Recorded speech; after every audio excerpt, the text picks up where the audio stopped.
તો સ્વાગત છે તમારું મારી ચેનલ ઉપર। આજના વિડીયોની શરૂઆત સવારથી કરવા જઈ રહ્યા છીએ અને ઘણું બધું કામ થઈ ગયું છે અને હા હવે આજ યુગને એના બેગની પેકિંગ કરવાની છે કેમ કે યુગ જાય છે બારે। તો ચાલો યુગ જ કહેશે કે એ ક્યાં જાય છે। તો જોવો યુગ એના બધા કપડાં કાઢી અને બેગ ખોલી અને તૈયાર બેઠો છે। કેમ યુગ ક્યાં જવાનું છે? મારે નાની નાના ભેગે સુરત જવાનું છે। સુરત કોના ઘરે? મારા કાકીના ઘરે અને માસીના ઘરે। કેમ કે યુગના કાકી અને માસી બે એક જ છે તો હવે એનો બેગ પેક કરશે અને હા જો એ 5-6 દિવસ સારું જાય છે એટલે પછી એ પ્રમાણે બેગ પેક કરશે અને હા રમડકા લઈ જવા તો એના સારું ફરજિયાત હોય ને વિડીયો ગેમ પર। હા ઈ તો લઈ જઈશ। હા અને કેટલા દિવસ રોકાવાનું છે? 5 દિવસ। પછી નહીં ગમે તો? ગમશે। તો જોવો હવે ઈ જાય છે 4-5 દિવસ એના માસીના ઘરે અને હું પરી અને રોહિત બસ અમે 3 હસું ઘરે। પરીને પણ જવાનું છે પણ યુગ જઈને આવી જાય પછી પરી જશે। કા જઈશ ને? ત્યાં સુધી હું તને ક્યાં લઈ જઈશ? હા એટલે પરી અત્યારે નથી જાતી તો એને એના બદલે અમે વોટર પાર્ક લઈ જાશું। તો જોવો યુગે તો ચાલુ કરી દીધી એની પેકિંગ અને વેકેશન કરવા એ તો જાય છે એના કાકાના અને માસાના કે કાકીના કે માસીના એક જ ઘર છે કેમ કે મારી દેરાણી છે એ મારી સગી બેન છે એટલે અમે બે બહેનો એક ઘરે છીએ અને એમની કહાની સાચું કહું તો હમ આપ કે હે કોણ જેવી જ છે સેમ। એટલે હવે એનો બેગ પેક કરાવી લેશું અને એને બસ કાલે જવાનું છે પણ કપડાં આજે પેક કરશે, હજી કાલે રમડકા પેક કરશે અને હા તો એ છેલ્લે થોડું ઘણું એવું હશે જે રહી જ જશે એટલે આજથી તૈયારી ચાલુ કરી દીધી છે। અને તમને તો ખબર જ છે છોકરાઓને બહાર જવાનું હોય એટલે બસ પછી બીજું શું જોઈએ। તો લે યુગ તું તારા કપડાં તો નાખ બેગમાં। તો અહીંયા એની રીતે થેલો પેક કરી લેશે કેમ કે હવે મોટો થઈ ગયો છે એટલે એને હવે મારી જરૂર નથી પોતે કરી લે એમ છે। અને આપણે જાશું હવે રસોઈ બનાવવા કેમ કે બપોરનો સમય થઈ ગયો છે। આમ તો હજી વહેલું છે પણ વેકેશન છે એટલે યુગ પરી ઘરે જ હોય છે તો વહેલું જમવાનું બનાવી અને વહેલું જમી લઈએ, વહેલું કામ કરી લઈએ અને પછી આરામ કરીએ। આ જુઓ પરી, આ તો સારું છે કે પરી માની ગઈ છે નકા પરી જલ્દી માને નહીં કે હું ન જાઉં ને યુગ જાય એ વાતમાં એ જરાય માને નહીં। પણ આ તો અમે એને કીધું કે વોટર પાર્ક લઈ જાશું તને એટલે એ વળી માની ગઈ છે પણ તોય 4-5 દિવસ રહીને યુગ આવશે પછી આપણે પરીને તો મૂકવાના જ છીએ કેમ કે હવે થોડા દિવસ વેકેશન છે તો બધાના ઘરે રોકાઈ આવે એટલે એ લોકોનું વેકેશન પણ નીકળી જાય અને એ લોકોને કંટાળા પણ ના આવે એટલે।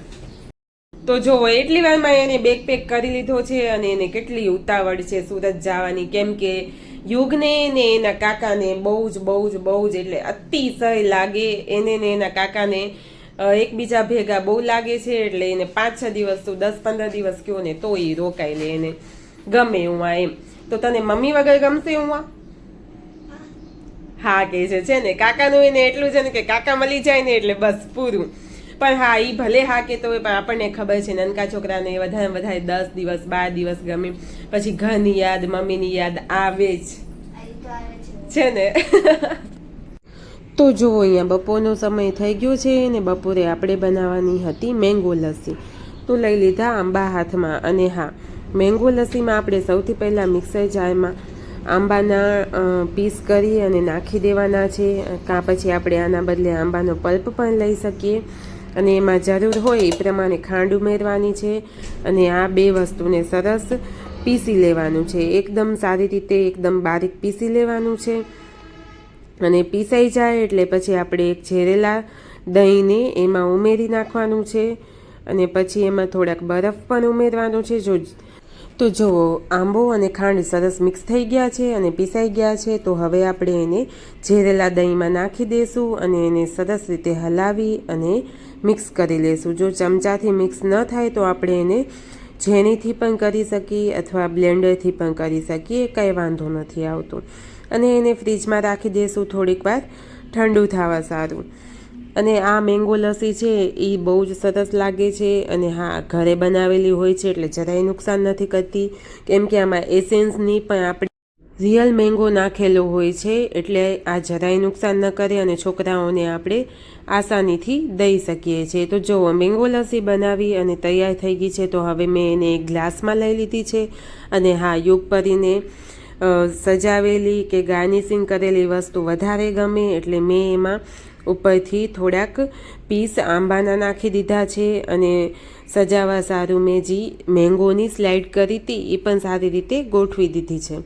તો જુઓ, બારેથી આપણે એસેન્સવાળો પલ્પ લઈ કે મેંગો એસેન્સ લઈ અને એનાથી લસ્સી બનાવી, એના કરતાં આપણે ઘરે જ આંબો પીસી અને એનાથી લસ્સી બનાવી તો છોકરાઓને જરાય નુકસાન નથી કરતી. અને આ છોકરાઓ જો એક ગ્લાસના બદલે 2 ગ્લાસ પી લે તોય કાંઈ વાંધો નથી આવતો. એટલે આવી રીતે આપણે ઘરે બનાવી અને છોકરાઓને ઘરની વસ્તુ ખવડાવી તો બહુ જ સારું રહે. અને જુઓ, દેખાવમાં તો કેટલી સરસ લાગે છે અને ખાવામાં પણ આટલી જ સારી બની હતી. મેં ચાખી હતી અને ઉપરથી આપણે થોડીક દહીંની મલાઈ પણ મૂકી દીધી હતી, જેથી તે સારી લાગે અને ખાવામાં પણ સારું લાગે. તો ચાલો હવે આપણે યુગપરીને દઈ દઈએ. કેવો બન્યો છે યુગપરી? યુગ ભાવ્યો ને? તો જો, યુગપરીએ તો હવે મેંગો લસ્સી લઈ અને ટીવી જોતા જોતા અહીંયા હોલમાં આવી ગયા છે. અને હવે બસ એક ગ્લાસમાં દીધું છે એટલે હવે બેયનું ચાલુ થઈ જશે ઝઘડવાનું. ઓકે છે મને લેવા દે, ઓકે છે મને લેવા દે. પણ અત્યારે મેં એક જ ગ્લાસ બનાવ્યો છે, કેમ કે બપોરે આપણે શાક રોટલી બનાવશું ત્યારે એની સાથે બીજી વાર દઈશું. આ તો અત્યારે એમને ભૂખ લાગી હતી થોડી, તો આપણે એક ગ્લાસ બનાવી અને એમને આપી દીધો. તો જો, સાંજનો સમય થઈ ગયો છે અને સાંજના અત્યારે વાગે છે 7. પણ આજે તો મને જમવાનું બનાવવામાં બહુ જ મોડું થઈ ગયું છે, કેમ કે પાસ્તા બનાવવાના હતા અને પાસ્તા હતા નહીં, એટલે મેં રોહિત ભેગા પાસ્તા મંગાવ્યા. તો હમણાં જ બધી વસ્તુ લઈને આવ્યા. તો હવે આપણે પાસ્તા બનાવશું અને આપણે વ્હાઈટ સોસ પાસ્તા બનાવવાના છે. તો ચાલો, સાથે સાથે હું તમને એની રેસીપી પણ કહીશ. તો ચાલો આપણે પહેલાં તો પાસ્તાને બાફવા મૂકી દઈએ. અને જુઓ, યુગપરી હમણાં જ રેતીમાંથી રમીને આવ્યા છે, એટલે પરીએ તો નાહી લીધું છે અને યુગ નાવા ગયો છે. ને હવે બસ એ લોકો પાછા ટીવી જોવા બેસી જશે, કેમ કે વેકેશનમાં તો બીજું શું કામ હોય. એટલે હવે આપણે પાસ્તા બાફવા મૂકી દઈશું અને આગળની રેસીપી હું તમને આગળ બતાવીશ. તો ચાલો, તો જુઓ, આપણે અહીંયા પાસ્તા લઈ લીધા છે અને હવે આમાં આપણે 2 ગ્લાસ પાણી નાખી અને બાફવા મૂકી દઈશું. તો જો, કઢાઈ ગરમ કરવા મૂકી દીધી છે અને હવે આપણે એમાં નાખશું 2 ચમચી તેલ. એટલે એક બાજુ આપણે વ્હાઈટ સોસ બનાવીને તૈયાર રાખશું અને ત્યાં સુધી આપણા પાસ્તા પણ તૈયાર થઈ જશે. તો કઢાઈમાં નાખશું આપણે 2 ચમચી તેલ. અને તેલ ગરમ થાય એટલે એમાં આપણે નાખવાના છે ડુંગળી, ટમેટું અને મરચું. આમાં આપણે બીજા આપણી ઈચ્છા પ્રમાણે બીજા શાકભાજી પણ નાખી શકીએ, જેમ કે બ્રોકલી નાખી શકીએ, અથવા તો આપણે આમાં બીજું મકાઈ બાફેલી પણ નાખી શકીએ. પણ અત્યારે મારી આગળ આટલા જ શાકભાજી હતા તો મેં આટલા જ લીધા છે. તો ચાલો, તેલ ગરમ થઈ ગયું છે. હવે એમાં આપણે આ બધી વસ્તુ નાખી અને એકદમ સરસ સાતળી લઈશું. તો જુઓ, શાકભાજી પાકી ગયા છે અને બહુ નથી પકાવવાના, અધકચરા જ પકાવવાના છે. અને હા, અને ફાસ્ટ ગેસ ઉપર જ પકાવવાના છે. અને હવે આપણે એને કાઢી લઈશું.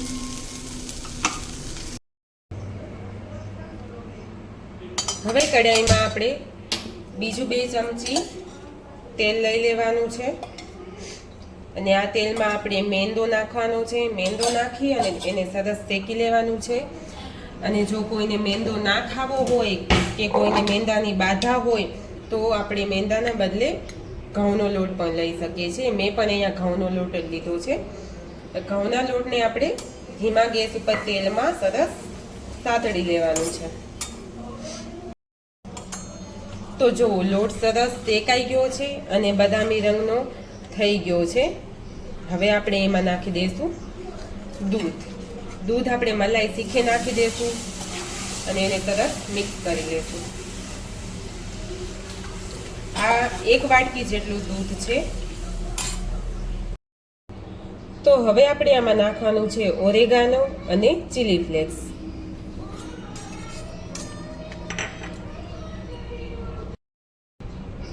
ને હવે આમાં ચીઝ ખમણી નાખશું આપણે.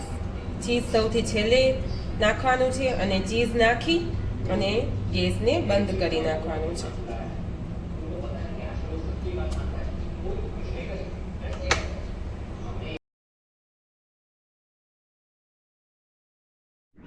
હવે એમાં બધા શાકભાજી જે આપણે શેક્યા હતા એ નાખી દેવાના છે. અને જુઓ બીજી બાજુ આપણા પાસ્તા પણ બફાઈ ગયા છે. તો પાસ્તાને હવે આપણે એક જારીમાં કાઢી લઈશું અને એ ગરમ ગરમ પાસ્તા ઉપર આપણે ટાઢું પાણી નાખવાનું છે, જેથી એ એકબીજામાં ચોંટે નહીં અને એકદમ ખીલેલા બને. તો જો ટાઢા પાણીથી આપણે ધોઈ લીધું છે અને હવે એને આજે આપણે વ્હાઈટ સોસ બનાવ્યો હતો એમાં આપણે પાસ્તા ઉમેરી દઈશું અને સરસ રીતે બધું હલાવી લઈશું. અને હવે ગેસ ધીમો ધીમો ચાલુ કરી અને એને સરસ મિક્સ કરી લેવાનું છે. તો જુઓ કેવા સરસ પાસ્તા બનીને તૈયાર થઈ ગયા છે.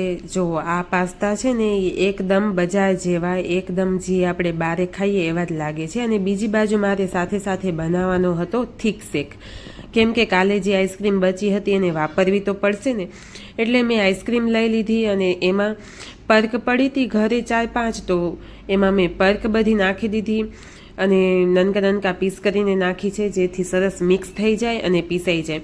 અને આને સારી રીતે આપણે પીસી લેવાનું છે.